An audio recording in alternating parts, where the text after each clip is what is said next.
I didn't start contributing to a 401k until I was in my late 20s. For most of my mid 20s, I was starting businesses, not drawing much of a salary, and telling myself it was okay because I was going to ramp up contributions as I earned more.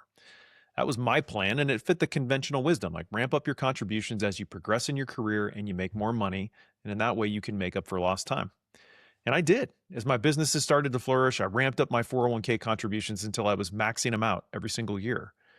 And then several years ago, my wife and I decided to hire a financial planner to do an in depth review of our finances and make sure we were set up for our retirement goals. Now, if I'm honest, I was feeling pretty good walking into that meeting. I was so confident, I asked the advisor to model out our retirement without assuming we would sell any of our businesses or real estate interests. And the math shocked me.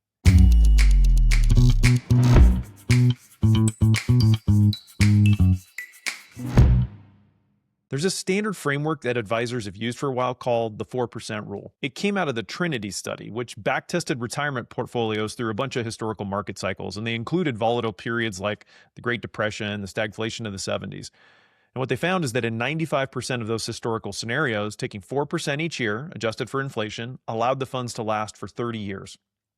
That's the 4% rule. And if you take that 4% and reverse engineer it, you can create a target for your retirement savings. So if you want $100,000 a year in retirement income from your savings, you need $2.5 million saved. Or if you want $150,000, you need $3.75 million saved.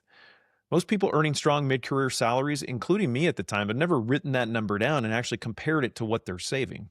Now, the thing is, not only are the numbers big and intimidating when you look at what's needed to replace a decent income, it turns out the math is actually getting worse. Many researchers and advisors now are saying the 4% rule needs to be adjusted to 3.5% or even 3%. Why? Because we're living longer, because valuations are higher than they've ever been, because bonds are performing worse than they have historically. The impact is that $2.5 million in savings that used to safely predict $100,000 in retirement income, it might need to be now 2.85 or 3.3 million. Now, when I looked at the math with the planner, I realized a few things I hadn't even considered. Get this, at 3.5% annual withdrawals, if you save 10% over a 30-year career, it replaces about 19% of your final salary. Even saving 15% only replaces 29%. At 25% savings, it's only a 48% replacement income that it creates. Think about that.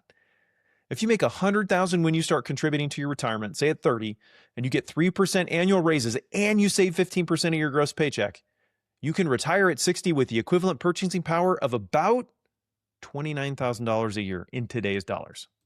That's depressing.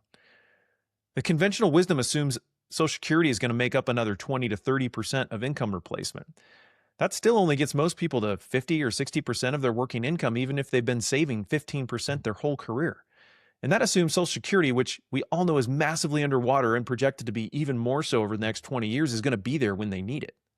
Now, I don't know about you, but I don't picture my ideal retirement living on 50 cents on the dollar. I want to travel. I want to help my kids buy their first homes.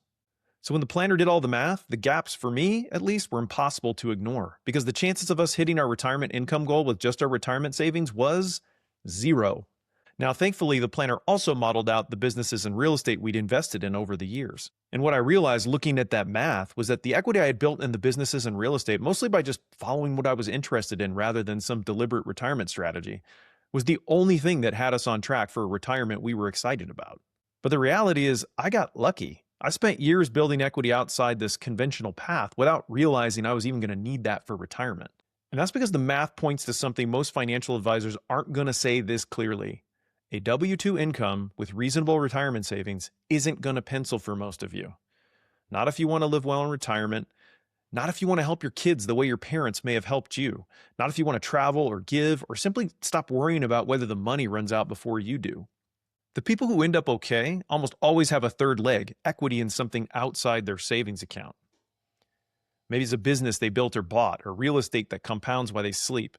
Or maybe it's equity or options at a company where they work, but that they actually paid attention to and optimized over time. I mean, many people have probably built that deliberately, but a lot of them, like me, may have built it by following what interested them and discovered later it was the thing that saved them. I'm not saying the conventional approach is bad. The reality is any savings are helpful. It just doesn't add up to the kind of successful outcome most of us want. And the earlier you see that, the more time you have to build the third leg before you need it. So if you've been quietly thinking about starting a business, buying one, investing in real estate, don't dismiss it. It's easy to write it off as a distraction from the responsible path. But I can tell you, having gone through and done the math, my personal experience suggests it might actually be the responsible path. So don't quit your daydream, y'all. I'll see you next week. Cheers.